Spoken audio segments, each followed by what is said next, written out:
Bilatibayaw. Hindi na ako magliwat dito sa Bibukar. Sa taas na dito. Sa mga ano pa, mga 1.5 kilometer pa siguro. Oo. Sa taas na dito. Oh. Tubig na mek, tubig.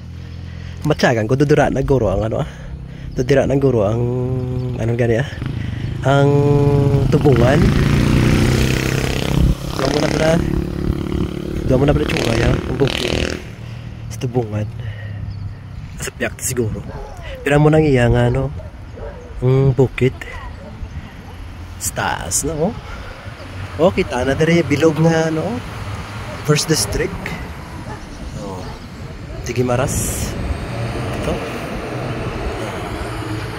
ano pa mga 1.5 pa kaya bilit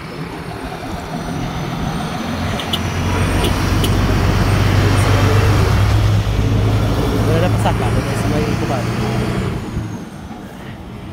Okay. Next ang update sigurado na ako sa Bukari. Okay, padayon.